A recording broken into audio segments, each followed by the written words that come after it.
Mersing atau PMJ yang terletak 2.9 km dari Bandar Mersing merupakan politeknik ke-25 di bawah Kementerian Pendidikan Tinggi. Dibina di bawah Peruntukan Rancangan Malaysia ke-9, PMJ memulakan operasi pentadbirannya secara rasmi pada Oktober 2008.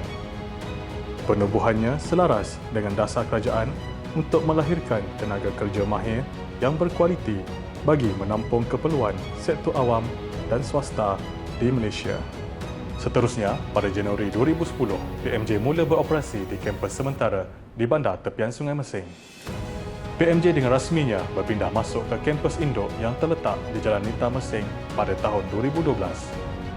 Kampus yang berkeluasan 122 ekar ini dibina bagi memenuhi keperluan 3 jabatan akademik utama, iaitu Jabatan Teknologi Maklumat dan Komunikasi, Jabatan Perdagangan dan Jabatan Kejuruteraan Elektrik, serta 2 jabatan akademik sokongan, iaitu Jabatan Pengajian Am dan Jabatan Matematik Sains dan Komputer.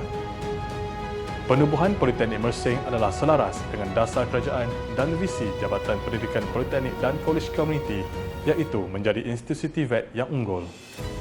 Justru itu, bagi merealisasikannya, PMJ sentiasa berkomitmen tinggi dalam melahirkan graduan berkualiti dan memenuhi pasaran industri yang selari dengan revolusi perindustrian keempat.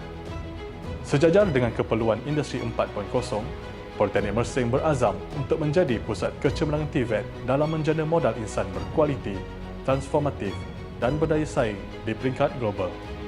Semoga Politeknik Mersing terus terbang tinggi, melangkau kegemilangan dalam bidang TVET di Malaysia.